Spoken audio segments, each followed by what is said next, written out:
open it up to questions about iNaturalist or maybe other questions about the CNC if things have come to mind as we've progressed. We'll try not to keep everyone for too much longer, and thank you guys for joining in to learn more about the CNC and iNaturalist today.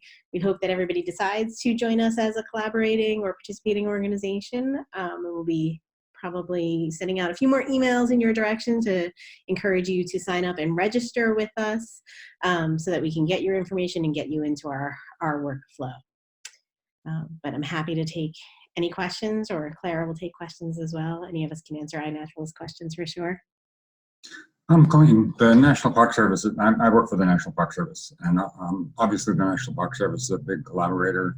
I'm at Saugus Ironworks. Do we typically list individual parks as collaborators, or is it just the National Park Service, and then we sponsor events? We can make that work however it suits you. So if it's useful to have Saugus Ironworks listed as opposed to National Park Service, or having you under the Boston Harbor Islands umbrella with Mark, we can do whatever makes a good match for you. Okay, we'll figure that out later. Awesome.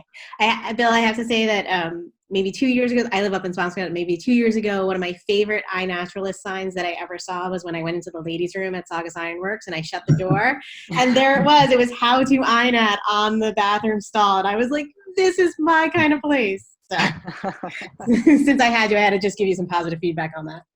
I'm really pleased to hear that.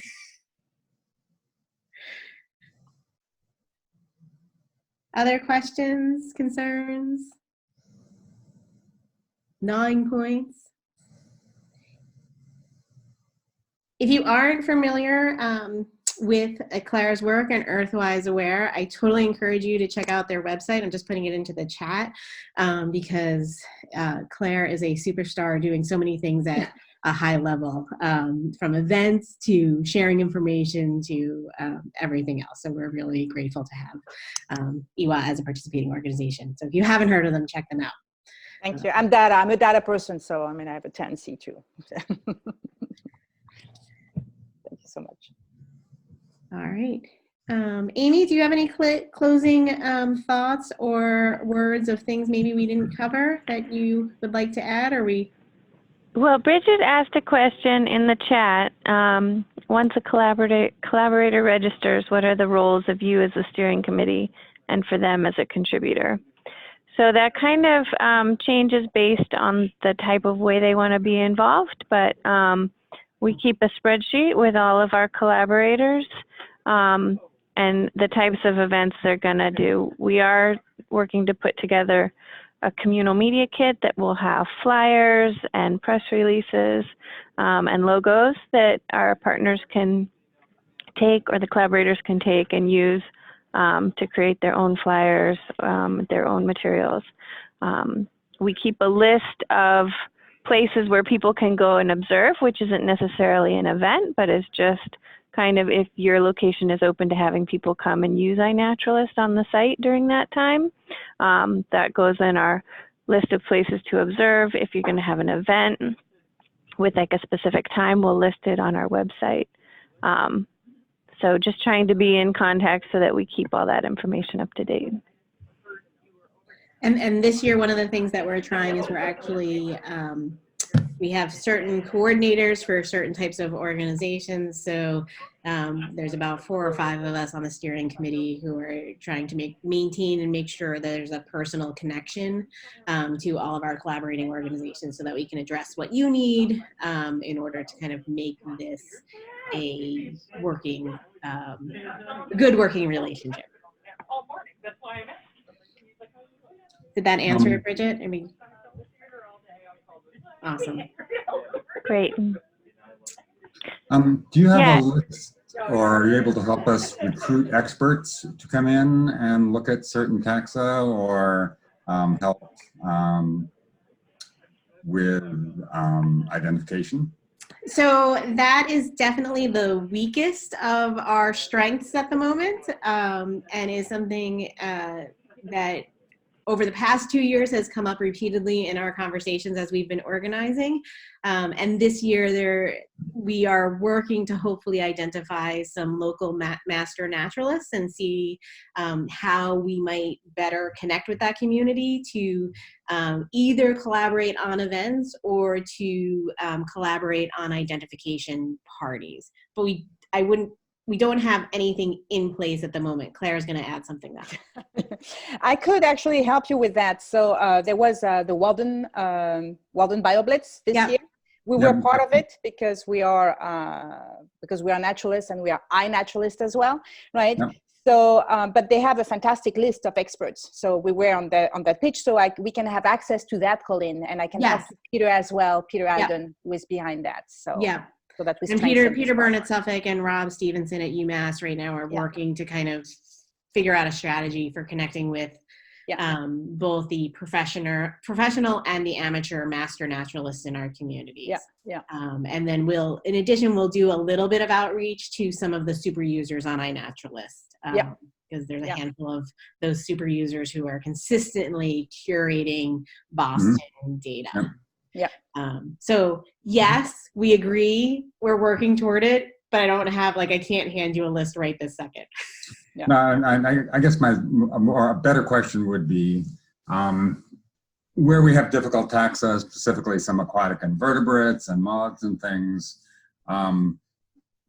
would you consider hosting a location where people could bring in the species to be identified within that taxa?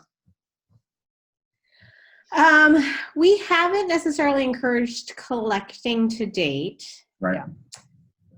So I think that could be a slight challenge. I think we might be able to better tap resources to perhaps do a training or two that might be site specific. As I look on my list, and Sierra is there from the Marine Science Center in Nahant, right? That seems like those types of partnerships where maybe we might be able to tap some of our local expertise to do some trainings for us. Go ahead, Claire. So what I also would advise, so same, we're with Colin, we are about ethics as well. So we are careful about collection, right? There's a lot of collection and not everything is necessary. However, if you have collected specimen and if you take really pictures, sets of pictures that are really represented, and that's all the angles, then even within iNaturalist, right? You don't necessarily need Colin or I to do that, because you can tap to the identifier community. This is what we do. Sometimes when we have some of the taxa, because we are not specialists in everything, right? We can't, nobody can. So then we tap that community, we interact with them directly. And that's the beauty of iNaturalist. It's really a network, a social network where you can interact with people. So we have asked explicitly to identifier, super identifier, hey, you seem to be an expert in that. Would you tell us if it is that, or if it's not, why, or this kind of thing. So we engage discussion that way. Right. Yeah, we're probably going to be setting up a workstation where we have dissecting microscopes with cameras and some other things. So we should be able to take very effective photographs. Particularly for things like moths, some things are and beetles, some things are internal. You can't picture. Yes. But we can get closer. So there is one thing that is becoming actually fascinating. So yes, when you start to have to poke inside something, that's different, right? But we have a friend of ours, he's a mycologist, and he's always, arguing with me, certainly, oh, Claire, with mushroom, you cannot do much. And I say, well, give it time. Just give it time. And actually, you can see that more and more with picture and with our kind of technology, right? You're able to really have a very high quality at the microscopic level, at a small level, a close-up. And identification is improving very quickly in this arena as well, surprisingly. So for some stuff, give it time. It's going to get there. And Bill, one of the resources that we're hoping to develop is last year, the Natural History Museum in San Diego put out a little trifold that had a guide to taking pictures.